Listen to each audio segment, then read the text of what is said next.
Well, here we go. It's time to get one with indie with Mumbai-based singer-songwriter Raghav Meattle, who we love having on the show. Let me just say at the get-go, his trajectory has been well documented on this very show, and we've been platforming his work for a few years now. Good to have you back, Raghav.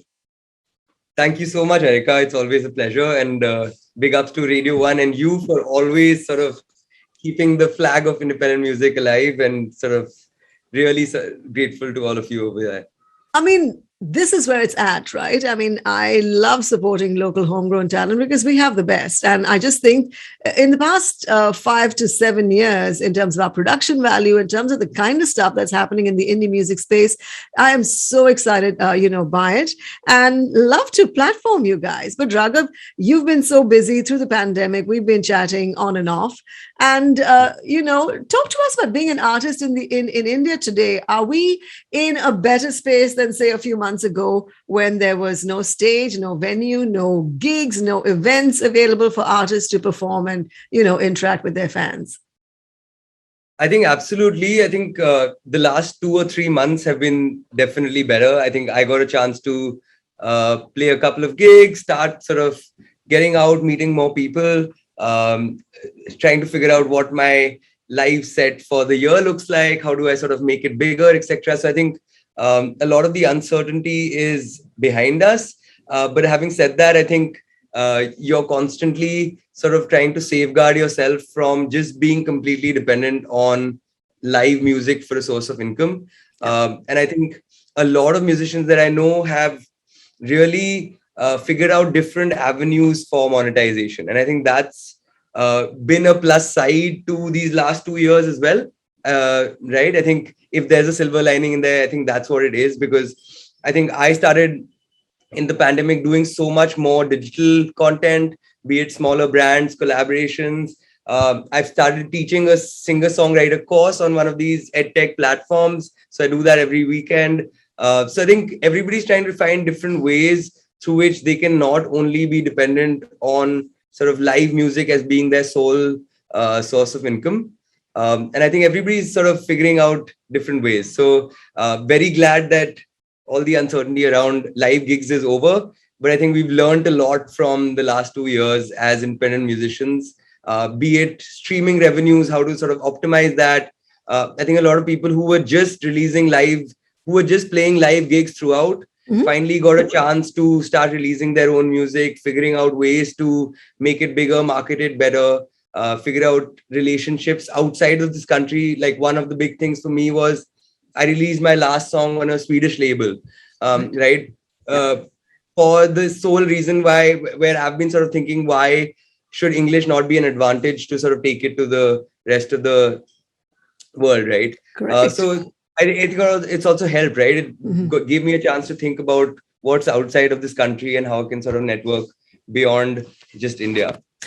Well, I have to agree with you there because I'm sitting in Melbourne City even as we speak. I've been here now for 2 months and I'm hosting a show that goes out to 4 metros in India. And I was doing the same when I was in Mumbai City. I was sitting in my bedroom for a couple of years actually and doing my show that went out to 4 cities across India. So I think physical borders have blurred completely. And I just think, our whole mindset, our whole approach to how we are working, it's WFA, like I keep saying, work from anywhere. And I think that has sort of come to the fore in the course of all this pandemic. Absolutely. I think borders have blurred. I literally, as of 2 weeks ago, I played a European music conference sitting out of Bombay from Island City Studios. And that would have never happened, right? Like, I feel like maybe they wouldn't have reached out to me. I wouldn't have been so open to it because I would have tried to figure out how do I make this happen. But because we did so many digital live gigs and we know it can be a certain quality that can be enjoyed across the globe. Yeah. So it's really interesting. I think the world is changing really fast, and I feel it's a great time to be writing in other languages apart from just Hindi, because for a while, 7-8 years ago, when I started out, everybody told me that, hey man, this is very, very unsustainable, it might not work, etc. But I think baby steps towards sort of making it slowly. Yeah. Woohoo! Like I said, steps in the right direction.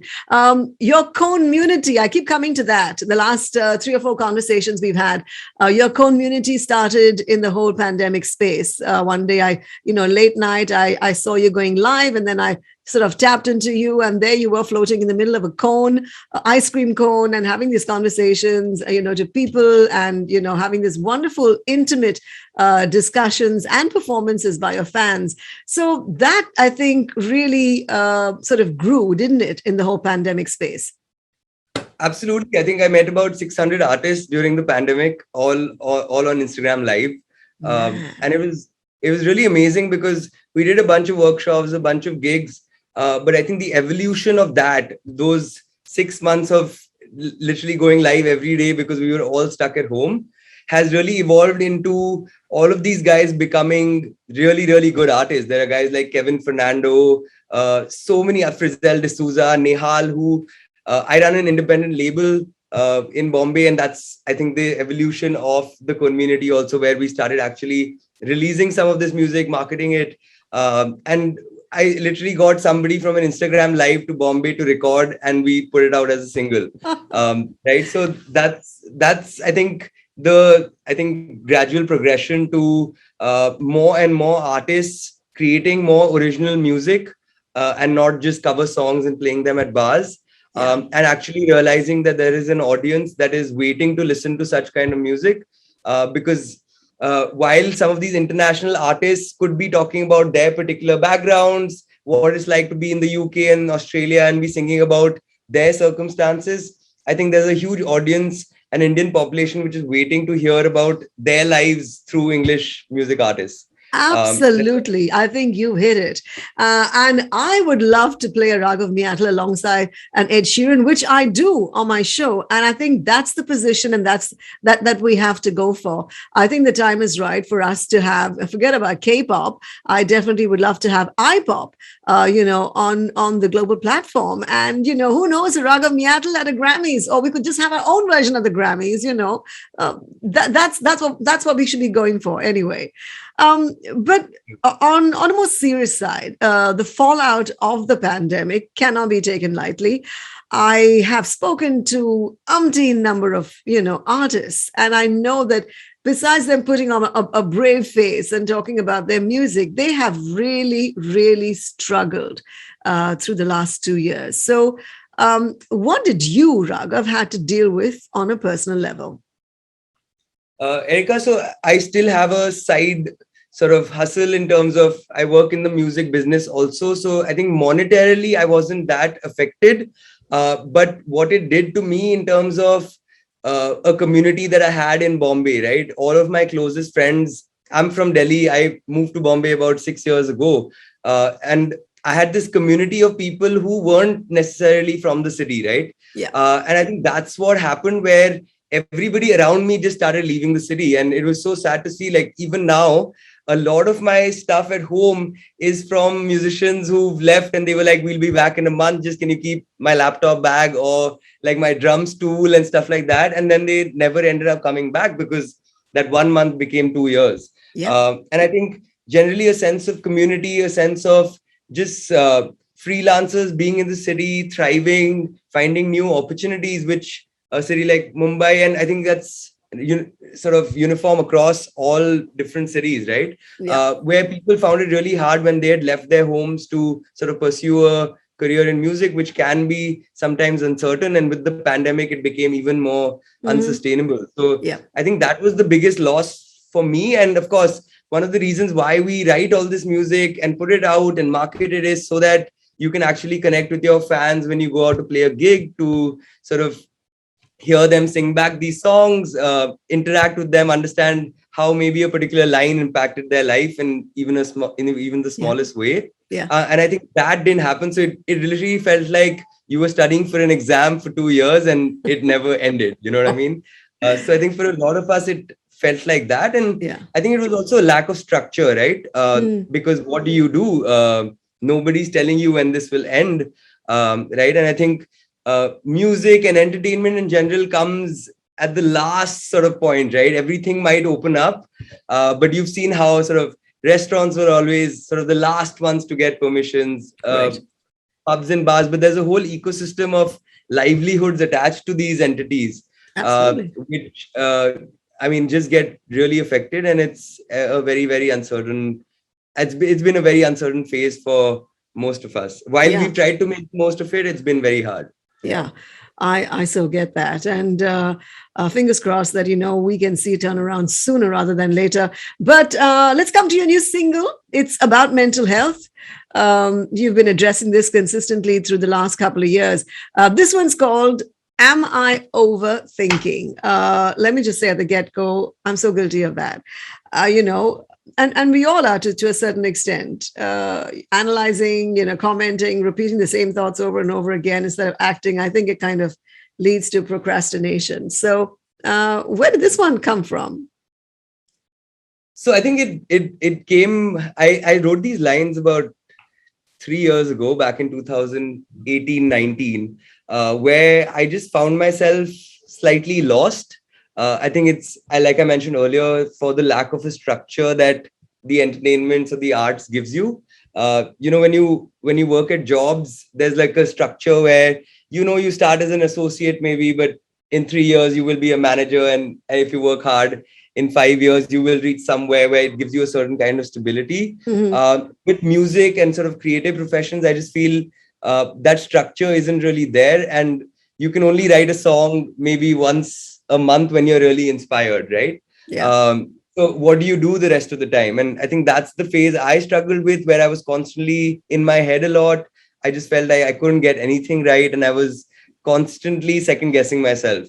And I think part of it was also this feeling that what kind of a joke is it to write a song to be able to pay your bill next month? You know what I mean?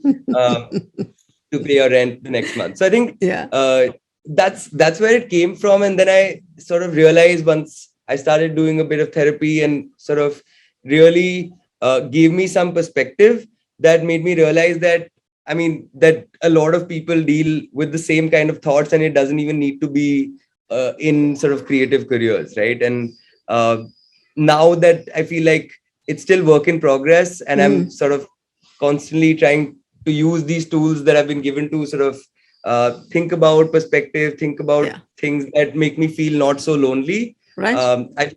I felt like I was in a good space to be able to sort of get back into it and write about my experience in those couple of years. Well, that's fantastic. And the fact that you shared that you did sort of, go to therapy or get some therapy says a lot. I mean, a lot of people today would be, backwards, sort of go forward and try and get help. And the fact that you did it, I think that's fantastic. There's a little saying, actually not so little saying by the Dalai Lama. It has to do with, am I overthinking? And he says, if there is no solution to the problem, then don't waste time worrying about it. But if there is a solution to the problem, then don't waste time worrying about it. That's beautiful. Yeah. All right. I'm going to allow you to introduce the song to us. I've heard it. I love the melody. You're one for melody and focusing on the voice and introspection and all of that. And of course, the lyrics are great. So it is over to you, Raghav. So Am I Overthinking This is a song about everybody who feels that they might be alone. And I think it's just a phase in your life where you feel that everything is going wrong and you can do nothing right. But I promise you, with a little bit of work, it always gets better. And it's just about feeling that things will get better. And this song is about that very feeling, about feeling vulnerable and feeling lonely. Yeah. All right. But we do have a positive ending as always. Thank you so much for connecting with us. Always great to have you on the show, and looking forward to connecting with you in person sometime soon. I'll have you in the studios whenever I do get back to Mumbai City. Thank you, Erica. Lovely meeting you again. 94.3 One World, your station. Radio 1.